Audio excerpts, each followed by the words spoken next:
Bonjour, je m'appelle Natacha Guillet, je suis médiatrice de Santé Père. Je vais vous présenter un peu mon travail. Hélas, j'ai eu un problème technique, donc ma vidéo n'a pas fonctionné. Une chance, c'est que j'ai quand même récupéré la bande sonore, donc je vais vous la partager et peut-être profiter de cette faille technique pour apporter des compléments visuels à ce que je raconte. Donc voilà, bonne découverte, merci.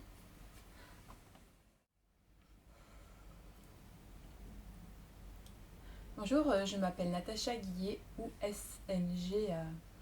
Je suis donc médiatrice de Santé Père, ou père aidante, père praticienne en santé mentale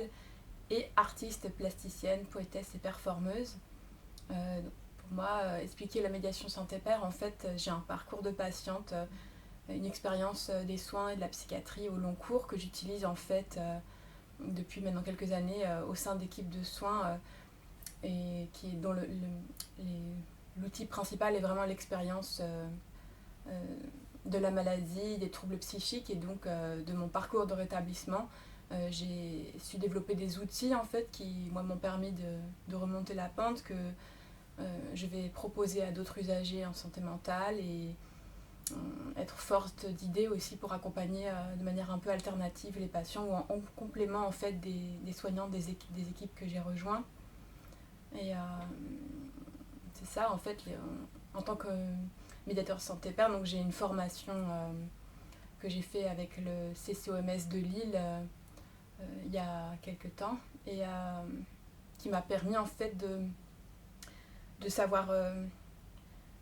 préciser et en tout cas repérer aussi ce qui pour moi avait été des outils que j'ai su développer en devenant un peu expert de mes troubles et comment je vais pouvoir les proposer à d'autres ou en tout cas dégager des pistes d'accompagnement personnalisées en tenant compte des envies, des projets des personnes, donc plus s'appuyer sur les ressources chez les patients plus que sur les problématiques du coup qui sont peut-être plus laissées aux médecins et aux autres corps de métier. Pour parler un peu plus précisément de mon parcours, donc comme je disais, j'ai un parcours artistique en fait. Euh, Actuellement, je travaille à mi-temps à l'hôpital, donc à l'hôpital de Joris-Daire, et donc le reste du temps est vraiment consacré à l'art, à la création, sous plein de formes, et aussi une part des outils très importante dans mon travail d'accompagnement et autour des médiations artistiques, de l'expression de soi, de la confiance en soi, du corps et du langage, tout langage confondu. Et donc en fait, j'ai, au niveau du parcours scolaire, on va dire, j'ai fait un bac STI appliqué entre Montaigu et Nantes, puis je suis montée à Paris pour faire une école d'art appliqué en textile, design de mode à l'école du Perret. Donc j'ai un BTS textile et j'ai fait ensuite de l'animation dans les écoles au niveau artistique, mais aussi en art-thérapie avec des personnes qui avaient la maladie d'Alzheimer, des enfants autistes. Donc j'ai passé le BAFA et j'ai repris des études en fresque mosaïque, donc j'ai aussi un diplôme des métiers d'art à l'école Olivier de Serres. Et j'ai complété avec un master en art plastique à la Sorbonne en 2018. Et ensuite j'ai voulu me former donc, à la médiation santé-père en 2019-2020 donc à Bobigny, à l'université Paris 13, avec une licence donc, qui était en alternance entre l'université une semaine par mois et le reste du temps déjà en poste en fait dans un service. Et j'ai commencé à travailler en tant que MSP donc à l'hôpital d'Argenteuil, un hôpital psychiatrique en intra-hospitalier et en hospitalisation à domicile. Donc j'ai alterné les deux pendant la crise de la pandémie. Et, donc actuellement, je travaille à l'hôpital de Joris-Daire, comme je disais, hôpital de jour, donc dans le 14e qui dépend du GHU Sainte-Anne. Donc pour revenir peut-être plus sur mon parcours de soins, moi j'ai eu des troubles psychiques diagnostiqués depuis l'âge de 12-13 ans. Aujourd'hui j'en ai 32, donc plus de la moitié de ma vie en tout cas est en cohabitation avec la psychiatrie, les soins et les troubles, les handicaps. Enfin, j'ai aussi donc une reconnaissance de handicap par la MDPH, des aides de l'État et de potentiel aménagement de poste aussi si besoin. Et dans mon cas, il y a vraiment une comorbidité très présente entre les troubles psychiques et les troubles somatiques en fait qui aussi au fil des années se développe, s'estompe, ou il y a aussi des séquelles en fait de la chronicité des troubles psychiques dans mon cas qui compliquent pas mal mon quotidien. C'est-à-dire que j'ai, je pense actuellement, plus de difficultés en fait au travail et dans la vie de tous les jours par des problèmes somatiques. Donc au départ, pour expliquer un peu le cheminement aussi dans les soins et diagnostics, j'ai été diagnostiquée en fait assez tôt pour des troubles alimentaires assez virulents en fait au tout début de l'adolescence. Donc très très rapidement j'ai été hospitalisée en fait sous contrainte dans des services spécialisés des TCA moi je viens de la Vendée, donc plutôt dans cette région là, avec des protocoles de soins d'enfermement et d'isolement social et de mesures drastiques de reprise de poids qui n'ont pas du tout fonctionné. Donc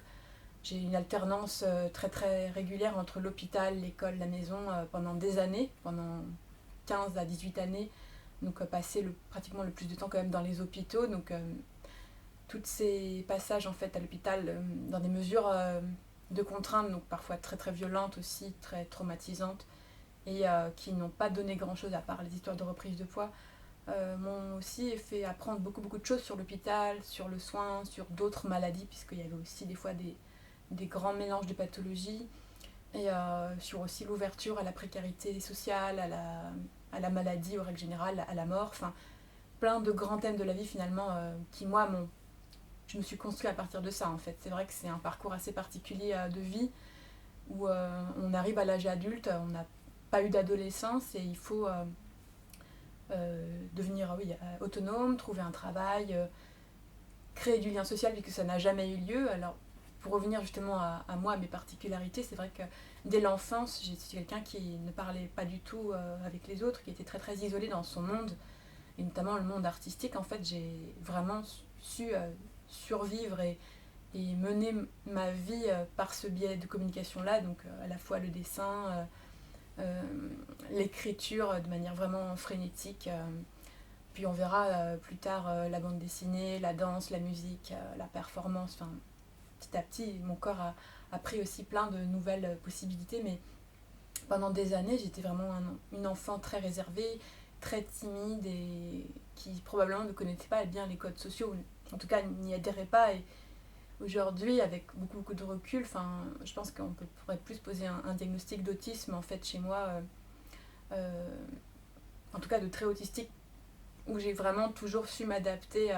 mais avec toujours une bizarrerie sociale quand je vais un peu dans des relations plus profondes maintenant avec des gens, ce qui est assez nouveau, où je vois que j'ai quand même des espèces de choses étranges, des crises aussi qui peuvent survenir, ou de débordements aussi émotionnels. Donc il y avait à la fois donc, ces troubles alimentaires qui, dès l'âge en fait de 13, 14, 15 ans, ont commencé et m'ont énormément affaibli physiquement. Donc il y a eu aussi, ça a pu camoufler d'autres problématiques, notamment du trouble d'hyperactivité TDAH. Donc j'avais à la fois une hyperactivité psychique, de pensée arborescente dès toute petite, du coup je me posais beaucoup, beaucoup de questions et j'étais vraiment en décalage par rapport aussi aux autres enfants et beaucoup de questions existentielles en fait très tôt qui me mettaient vraiment en marge de mon environnement social. Donc j'avais du mal à comprendre les interactions avec les autres, les sujets d'intérêt, tout ça. Et une hyperactivité physique qui du coup a été très très rapidement bloquée par les troubles alimentaires, où j'étais tellement en dénutrition et en sous-poids pendant des années que j'étais juste en survie en fait physique, avec des problématiques de froid, d'escarres, des douleurs au corps permanentes et de grandes fatigues, toujours besoin de dormir et tout. Donc mes études se sont passées très très difficilement au fur et à mesure où les années montaient, parce que j'étais très très fatiguée tout le temps, je m'endormais en cours, j'avais tout le temps froid et en plus j'avais des traitements. J'ai toujours pas trop compris en fait, mais j'ai eu beaucoup beaucoup de médicaments sous la contrainte qui n'étaient pas forcément adaptés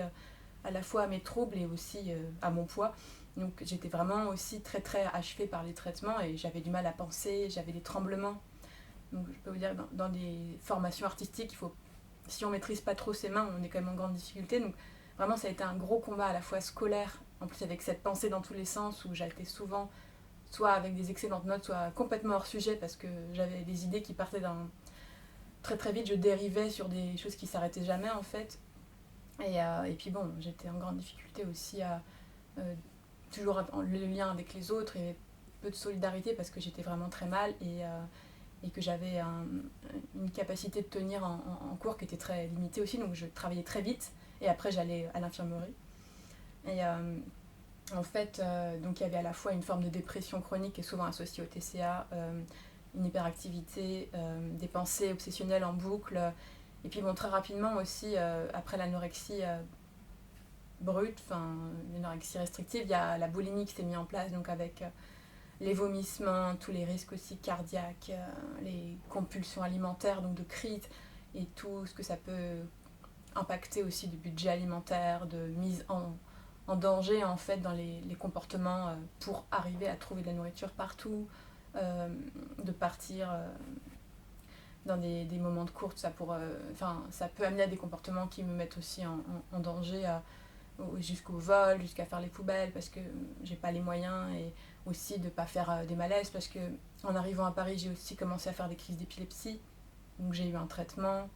Moi il faut savoir que j'ai comme des médicaments aussi depuis l'âge de 11 ans pour des troubles du sommeil, donc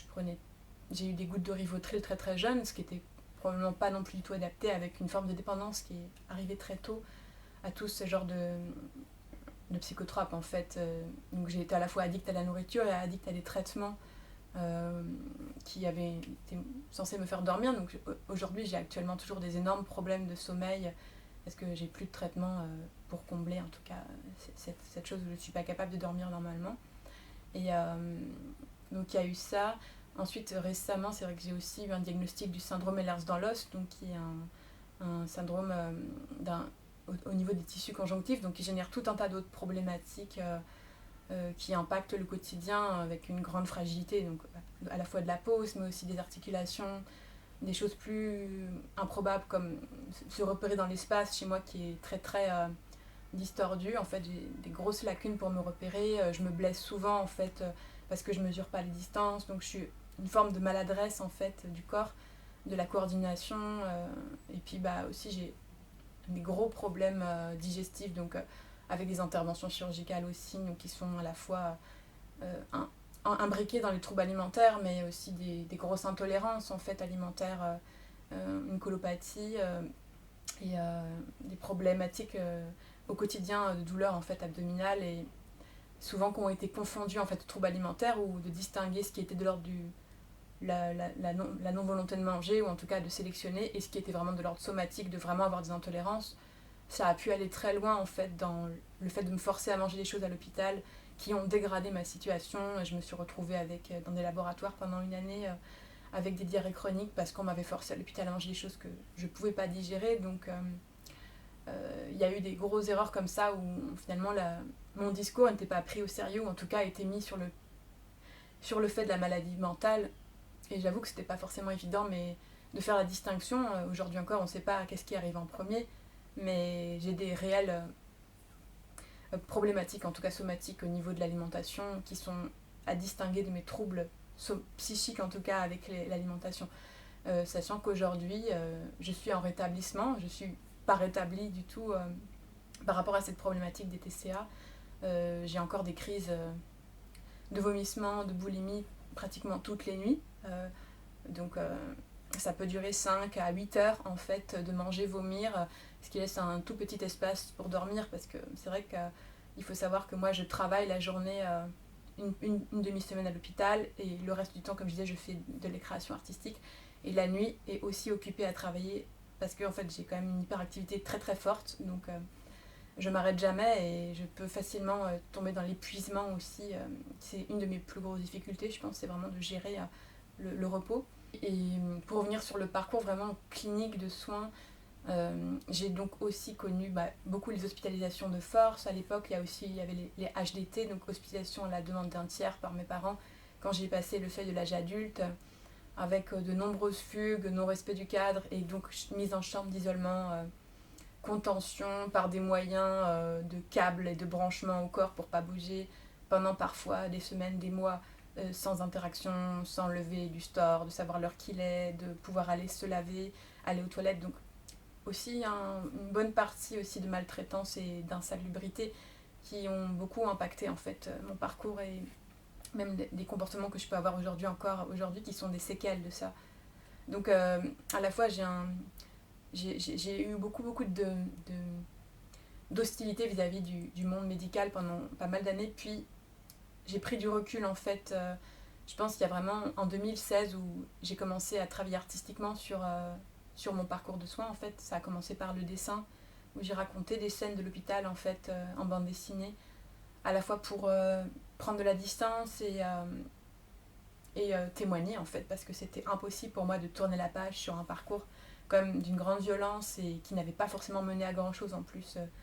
pour aller mieux. Et puis dans ma famille, ça restait quand même assez tabou. On ne veut pas trop en parler, les proches, enfin tout a explosé dans la famille clairement. J'ai pris beaucoup de distance pendant plus de 10 ans, là j'avais pas vu mes parents pratiquement. J'ai dû donc en fait j'ai décidé aussi de créer une plateforme en ligne qui était à l'époque un blog SNG. Donc en fait mon blaze artistique SNG, c'est le sigle qui apparaît beaucoup dans mon dossier médical, sonde nasogastrique, parce que j'en ai beaucoup eu l'usage en fait dans mes hospitalisations. Et c'était un peu un jeu de mots qui m'amusait, en tout cas signé Natacha Guillet. Mais en fait en 2016 je décide aussi de récupérer tous mes dossiers médicaux pour un peu comprendre ce qui s'est passé, parce que j'ai beaucoup de discours différents qui parlent de mon histoire. Moi-même, j'ai été pas mal, ma mémoire a été altérée par les traitements médicamenteux. Et j'ai besoin de savoir en fait ce qui s'est passé, est-ce que c'était normal ou pas, parce qu'à l'époque, j'avais pas non plus conscience. Les droits du patient, on m'en a jamais parlé. Les médiateurs santé père, ça n'existait pas. Et tout était normal. Ce que j'ai pu raconter à mes parents ou ce que j'ai pu leur écrire par courrier n'a pas forcément arrivé à bord non plus. Donc j'étais quand même assez mal avec ça, et j'ai récupéré comme ça d'hôpitaux en hôpitaux mes dossiers médicaux qui représentaient un grand volume de documents. Et j'ai numérisé une bonne partie en fait que j'ai aussi diffusée sur ce blog, à la fois pour dénoncer mais aussi pour informer les gens. Et puis moi, vraiment faire un acte aussi de prise de recul et un acte un peu aussi de rébellion, je sais pas, en tout cas de résistance aussi. Et à partir de ça, il y a eu quand même un grand développement artistique autour de ces pièces documentaires qui ont été détournées, poétisées, transformées, qui ont donné lieu à des performances, à des chansons, à des installations publiques interactives, dans des colloques. Enfin, j'ai fait beaucoup d'interventions en fait, qui étaient déjà une forme de début de médiation santé-père, où finalement je commençais à parler de mon parcours, à parler de mon expertise de mes troubles, de tous les outils qui moi m'ont permis de survivre, et aujourd'hui de pouvoir mener une vie beaucoup plus heureuse et beaucoup plus riche, et beaucoup plus où je peux mener des projets jusqu'au bout. Et aussi une forme de vulgarisation auprès des proches des patients, une forme aussi au niveau d'autres pairs, je pouvais vraiment leur parler ce que je faisais, parce que mon travail a une forme très ironique, humoristique, provocatrice, c'est aussi assez noir, et à la fois c'est un état de la société, du soin, qui est un regard soignant-patient qui est vraiment particulier en fait. Je pense que aujourd'hui je suis dans une position où je voudrais participer à améliorer les systèmes de soins,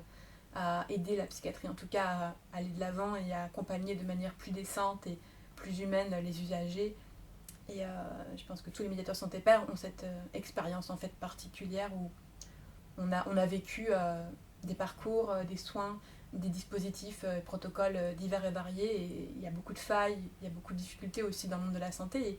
en fait, notre parole et nos parcours et nos compétences très diverses en fait apportent un plus aux équipes. Peut-être si je devais un peu décrire quelles sont mes missions en tant que médiateur de santé-père, ou quelles ont été peut-être mes missions aussi dans mon ancien poste et dans mon poste actuel, puisque c'est pas du tout les mêmes services. Donc la licence médiateur santé-père nous forme aussi, nous forme à pas mal de choses en fait, notamment dans les entretiens motivationnels, l'accompagnement. En fait, les médiateurs accompagnent, on a vraiment une volonté d'accompagner à l'extérieur des structures de soins les patients, les rendre le plus autonomes possible en fait, et acteurs de leur choix, et aussi de vraiment connaître leurs droits d'usager, et les faire valoir. Donc de développer aussi l'accès à l'autosupport, où chercher les informations, et tout ce qui peut se passer en fait hors les murs, qui pourrait se passer dans les murs. On essaye vraiment de porter la possibilité de faire autrement, de quitter le monde du soin quand c'est possible, et d'orienter aussi vers tout ce qui est associatif, solidarité entre pairs ou association de soutien, de défense des droits. Et après, au cas par cas, on a vraiment une volonté aussi de développer le projet personnalisé de soins de la personne. Donc c'est vraiment aller lui demander quels sont ses projets, ses rêves dans le futur, et d'essayer d'être disponible en fait pour accompagner ces projets-là, de mettre en place des choses qui vont de compétences du quotidien à des choses beaucoup plus élaborées, professionnelles, familiales, administratives, enfin un grand champ en fait d'accompagnement. Et après aussi une expérience des médicaments, des traitements, effets secondaires, des soignants, de tous les corps de métier aussi en psychiatrie et aussi alternatifs. Moi j'ai une grande expérience aussi de soins alternatifs qui probablement d'ailleurs ont été beaucoup plus efficaces dans ma situation, beaucoup plus humains et ont beaucoup mieux fonctionné en beaucoup moins de temps. Après il y a toutes les questions aussi de survie financière, tout ce qui aussi comment vivre moins cher dans une ville comme Paris. Enfin, j'ai aussi une grande connaissance des réseaux solidaires et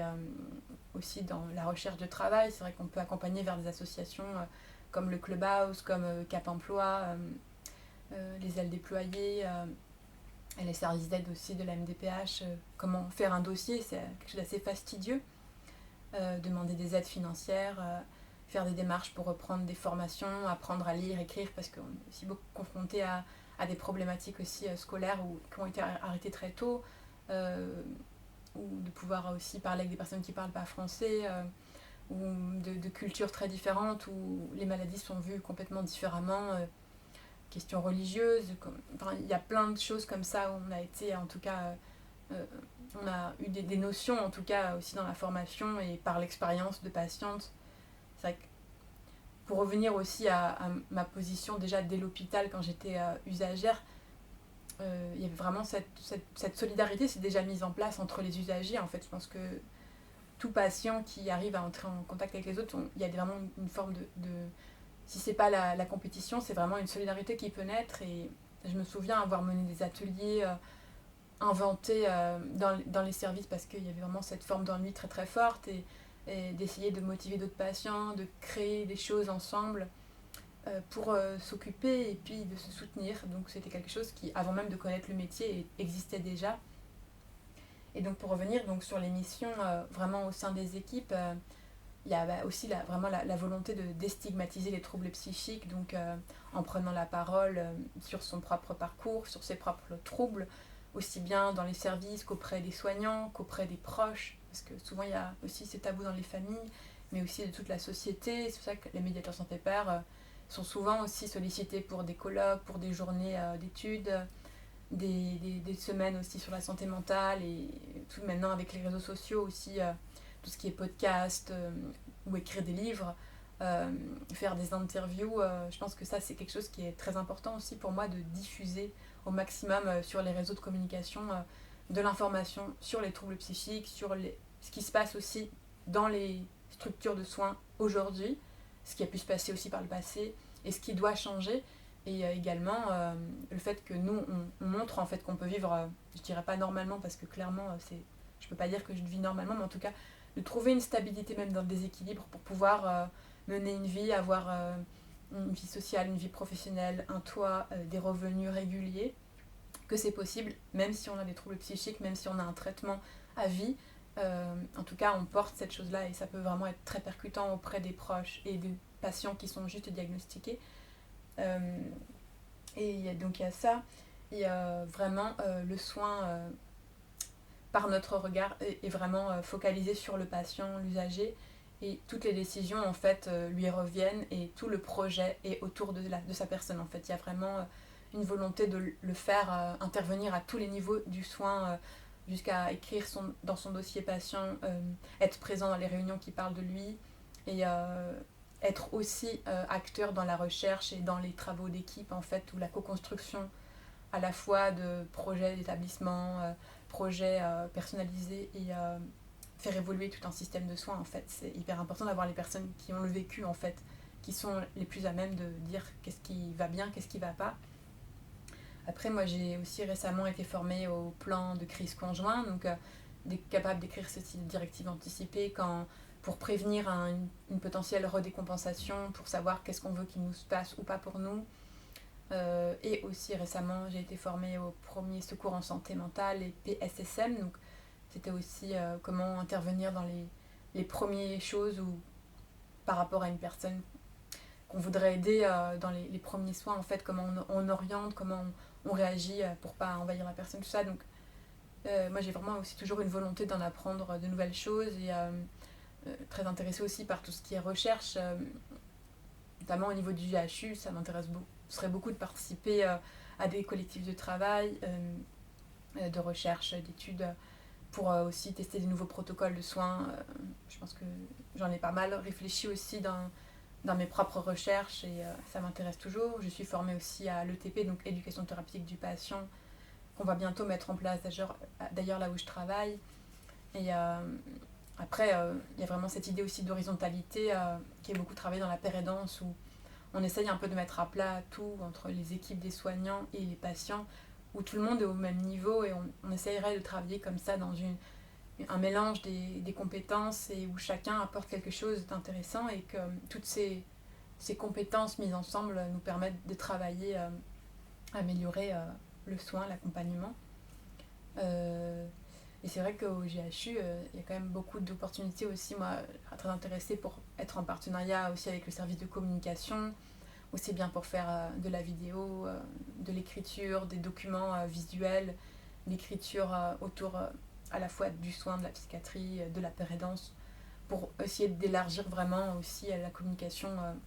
au sens large, ou faire de la sensibilisation, participer à la formation. Et puis dans la création, c'est vrai que mon travail parle beaucoup de ça aussi, donc je pense qu'il y a beaucoup de supports, d'autosupport, ou en tout cas de supports que j'ai créés moi-même dans mon travail artistique, qui sont des outils de travail aussi avec des patients, avec des soignants. Je pense que le fait de parler de son parcours dans une équipe, c'est pas anodin non plus. Il y a beaucoup de soignants qui aussi, après, ça leur ouvre une porte pour peut-être retrouver en fait cette humanité, de dire quand ça va pas, peut-être moi aussi j'ai un proche qui est touché, peut-être moi-même j'ai eu une difficulté. En fait, ça ouvre aussi un peu une brèche où les autres collègues vont peut-être se sentir aussi légitimes d'être dans une humilité, de dire aussi il y a un moment ça va pas, ou ça va. Tiens, on vient de traverser la pandémie, il y a eu aussi beaucoup de difficultés dans les équipes et je pense que c'est hyper important de pouvoir en parler, si c'est pas avec son équipe, en tout cas à une personne tierce pour partir dans cette situation. Et les MSP viennent un peu aussi ouvrir la parole, aussi bien chez les usagers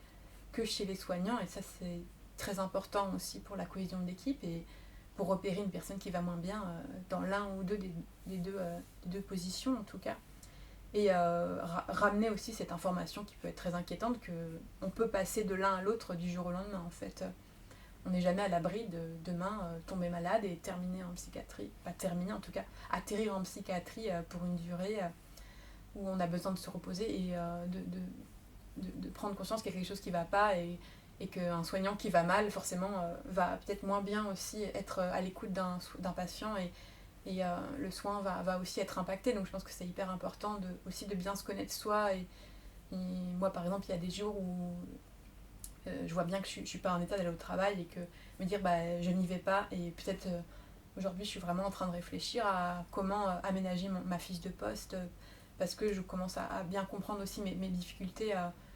qui sont plus de l'ordre de la fatigabilité en fait au travail et des hypersensorialités qui s'aggravent dans ma situation où il y a des moments où je suis trop fatiguée et que les bruits deviennent insupportables et que j'ai besoin de m'allonger et que peut-être les jours où je suis comme ça dès le matin, il faudrait que je puisse switcher en télétravail et avoir tout un tas d'activités possibles à distance. Après, j'avais pas mal d'idées qui peuvent être de l'ordre de créer de la communication pour le service, des affiches d'information, des flyers qui n'existent pas encore, le projet d'établissement qu'on doit aussi développer, le projet personnalisé de soins, des fiches de protocole pour les patients qu'il faudrait d'ailleurs co-rédiger avec eux, mais aussi de peut-être prendre des nouvelles des usagers à distance, par téléphone ou par mail, créer comme aujourd'hui des capsules vidéo aussi d'information. Je pense que, en tout cas dans mon poste précisément, il y a vraiment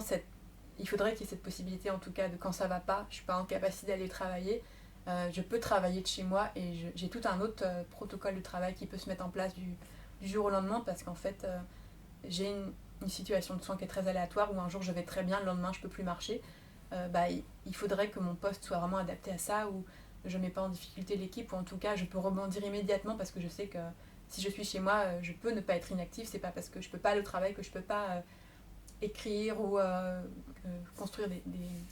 des documents, tout ça. Donc en fait, au fil des années, je commence à bien comprendre aussi comment je fonctionne et c'est pas parce que je peux pas me déplacer physiquement que je dois mettre en arrêt de travail en fait. Il y a ça. Et aussi, je pense que au fur et à mesure que je connais depuis le mois de mai, donc le GHU où je travaille sur le secteur 13 pôle 14, il y a peut-être ce circuit qui m'intéresserait aussi de pouvoir intervenir entre l'hôpital de jour et peut-être l'intra-hospitalier. Et il y a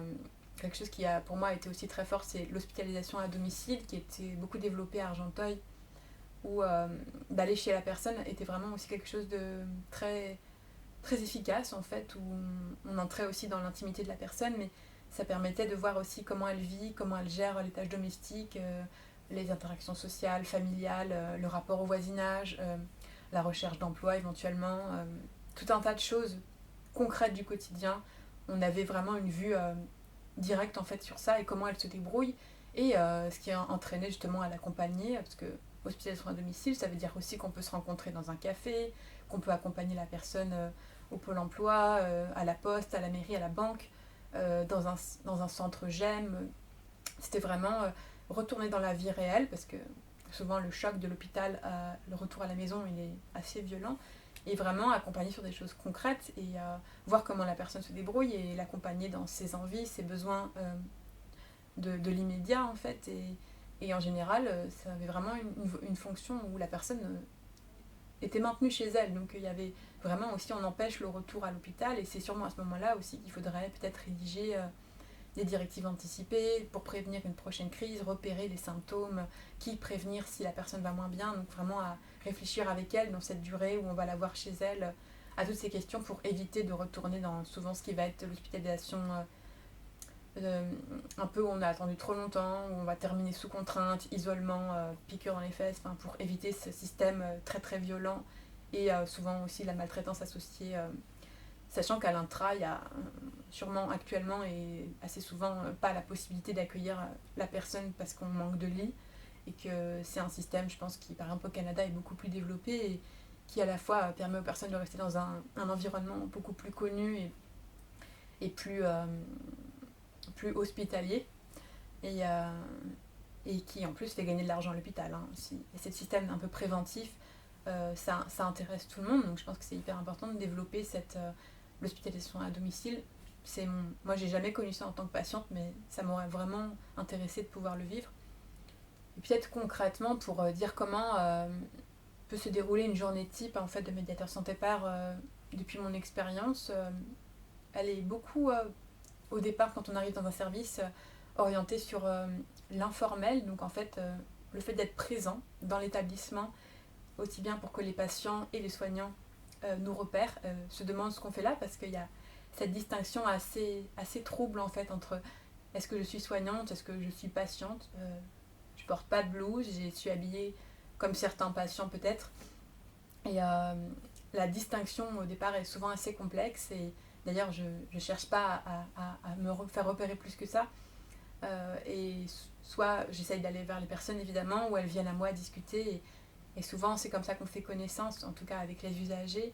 Et je suis amenée à parler de mon parcours, peut-être plus en entretien. Du coup, ensuite il suffit d'aller dans un bureau pour avoir quelque chose de plus intime aussi et de parler vraiment du parcours de la personne et peut-être à ce moment-là aussi déployer des morceaux d'expérience qui vont faire écho à ce dont elle me parle et lui montrer que peut-être sur un endroit où elle a des difficultés, comment moi j'ai pu faire ou comment moi je pense aussi pouvoir essayer de l'accompagner. Orienter aussi vers... on fait beaucoup de délégation. En fait, c'est orienter aussi la personne vers des professionnels particuliers qui vont peut-être être à même de répondre à des compétences qui ne sont pas les miennes. Il y a vraiment aussi très important de l'information, de la traduction du langage aussi médical, de rassurer la personne vis-à-vis de traitements, vis-à-vis de protocoles, de documentation parfois assez dure à comprendre dans le système de soins, et des droits, faire valoir des droits, changer de médecin, de faire recours, de décider, parce que n'avoir qu'un choix de soins, ce n'est pas un choix, c'est un choix par défaut. Donc c'est de proposer une palette de possibilités à la personne. Et donc j'interviens aussi dans les entretiens médicaux en présence du psychiatre, en présence de collègues ergothérapeutes, neuropsychologues, psychomotriciens, comme tierce personne souvent. Donc ça peut être des rendez-vous à trois où je vais être un peu la passerelle entre le soignant, le patient, peut-être complété avec un discours plus de témoignage, ou alors de traduire des choses de l'un à l'autre, ou de compléter, ou peut-être des fois des patients viennent me chercher pour les accompagner en entretien parce que peut-être ils sont plus rassurés, ou ils pensent que je vais pouvoir mieux comprendre et expliquer aux médecins, aux soignants quelque chose. Je pense que ma présence est aussi très importante auprès des familles, quand il y a des entretiens familiaux où il peut arriver qu'à la fin de l'entretien, on me laisse avec les parents et qu'ils aient plein de questions en fait, quand c'est quelqu'un qui est par exemple récemment tombé malade, ou ils sont très inquiets. Et le fait d'avoir en face d'eux quelqu'un qui est en rétablissement et qui a un discours qui tient la route et qui a l'air d'aller bien, c'est vraiment très important pour les familles. Et les groupes de familles sont aussi très importants. Il faut absolument intégrer les familles en fait dans les soins et les thérapies familiales, et les soutenir, et les vraiment qu'ils soient acteurs aussi dans le parcours de la personne qui est a des troubles. Et évidemment que aussi tout mon bagage artistique intervient au sein des équipes sous la forme d'ateliers, de groupes de parole, ou peut-être de sorties à l'extérieur, et de façon de faire du soin autrement aussi, par des modes de communication qui seraient différents du langage, qui seraient peut-être par le corps, par le dessin, par la fresque. Enfin, j'ai beaucoup de choses à proposer aussi pour trouver en soi, pour moi vraiment chacun en soi, des ressources qui ne demandent qu'à émerger en fait, et par quel médium je vais arriver chez chaque personne à faire émerger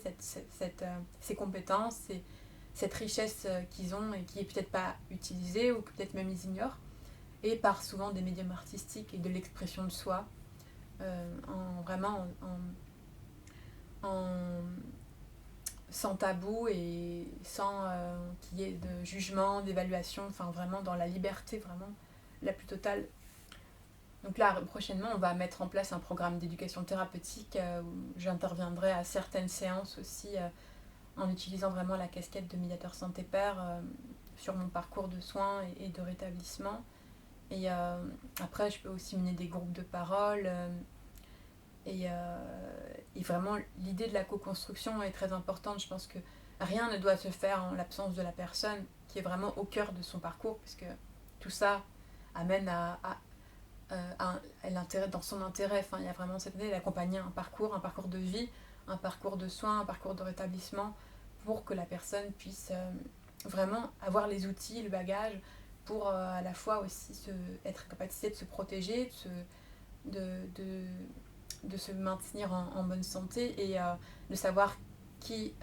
faire interpeller quand elle va moins bien, créer un réseau autour de soi aussi soutenant. Moi personnellement, c'est vrai qu'au niveau du lien social, c'était vraiment c'est arrivé très tardivement, je dirais suite à justement en fait quand j'ai été très malade au niveau des troubles digestifs en 2016. Il y a eu vraiment un été où ça n'allait plus du tout. Je me suis fait hospitaliser moi-même, et où a vraiment été un moment charnière de mon parcours de soins, où j'ai vraiment négocié avec le médecin psychiatre mon hospitalisation dans un service de troubles alimentaires. Et j'ai demandé, proposé en fait d'être alimentée uniquement par sonde, parce qu'à l'époque je digérais plus rien en fait. J'avais vraiment des problèmes de diarrhée. Et j'étais hyper handicapée par ça, et je me disais chaque chose que je mange me rend très malade. Et l'idée c'était, à l'époque je faisais mon master d'art, j'avais des activités artistiques à droite à gauche. J'ai proposé de me brancher la nuit en alimentation entérale, et le jour de me débrancher pour aller à la fac, aller faire un colloque, aller en performance, déménager, parce que j'ai dû déménager pendant mon hospitalisation. Et le médecin qui me connaissait depuis pas mal d'années, sachant que d'autres services, on avait vraiment ras-le-bol de Natacha qui fait des fugues, qui respecte pas le cadre de l'unité, qui revient tout le temps à l'état où elle était quand elle est arrivée la dernière fois, a accepté. Donc elle m'a accueillie dans un protocole inédit qu'on avait décidé ensemble. Et j'ai donc pu pendant 3 mois donc être alimentée uniquement par la sonde pendant pas mal de semaines, avec une alimentation sans résidus, sans gluten, sans lait, sans tout ce que je pouvais pas manger. Et petit à petit, donc, j'ai récupéré beaucoup d'énergie, beaucoup de repos, beaucoup de nutriments. J'étais en carence. Euh, euh,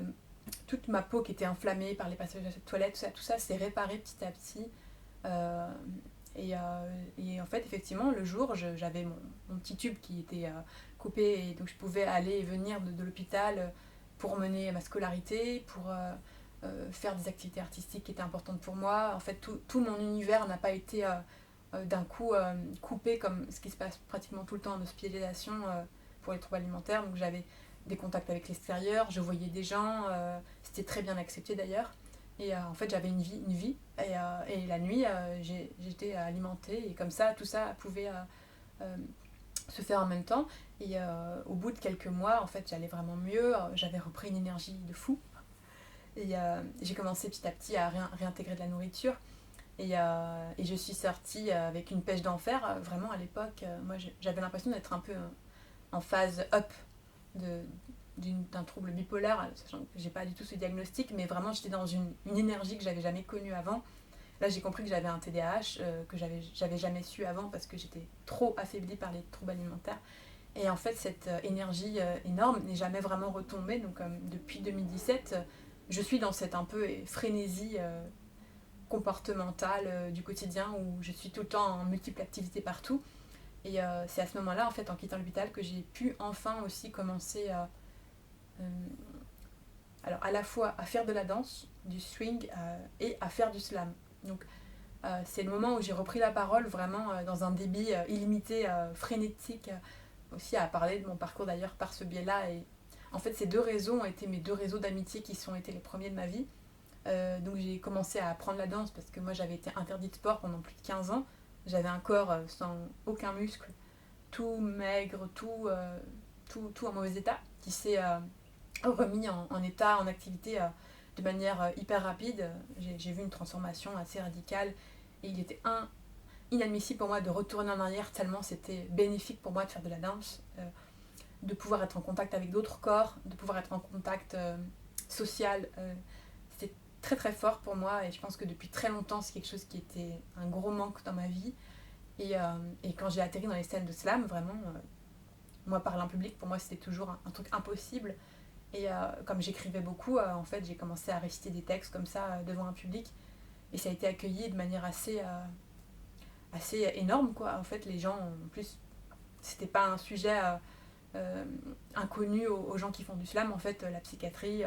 les parcours de vie bancals, tout ça.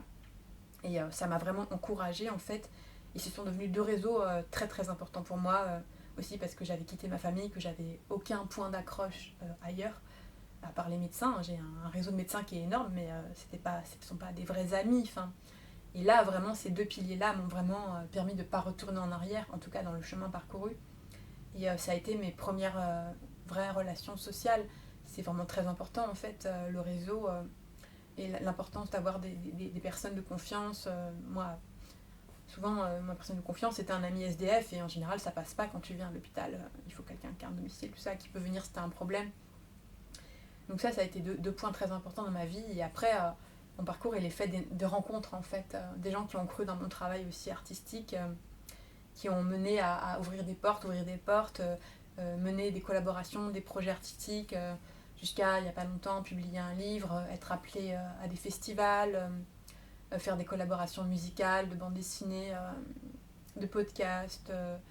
Il y a plein de choses en fait qui émergent, et d'ailleurs dans pas longtemps je pars en résidence d'écriture à Marseille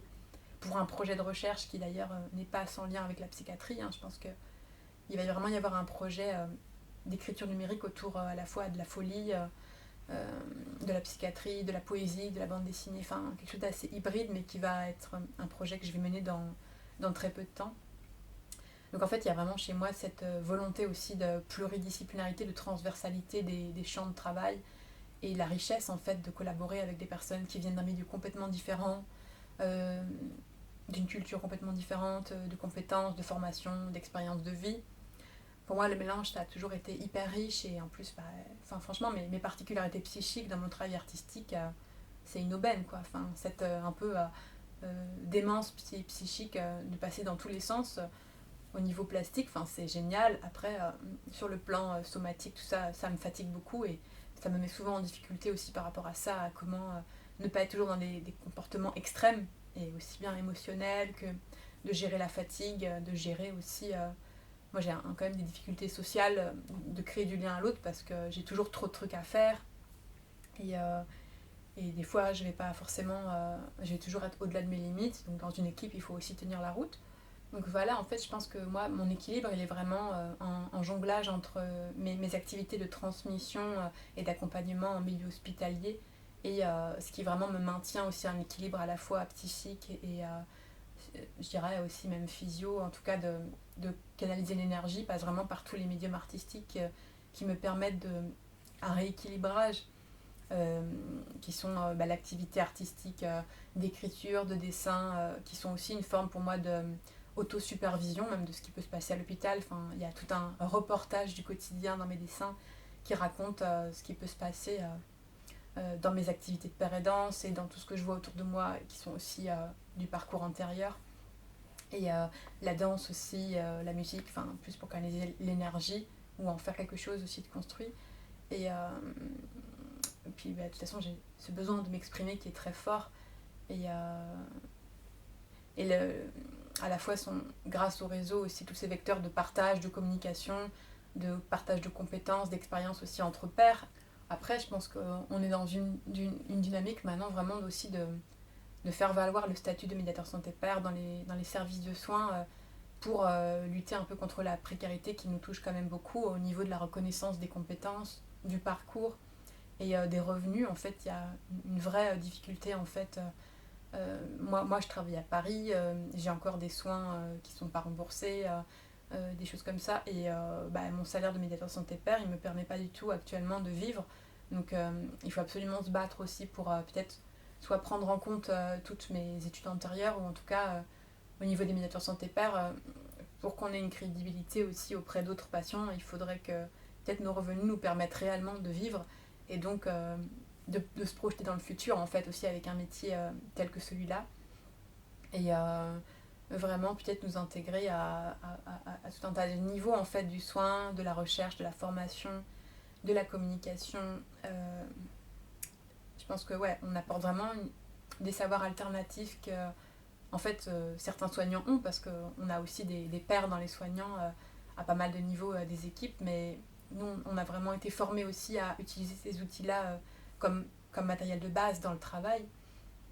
Et je pense aussi de plus en plus des partenariats avec tout ce qui serait des structures extérieures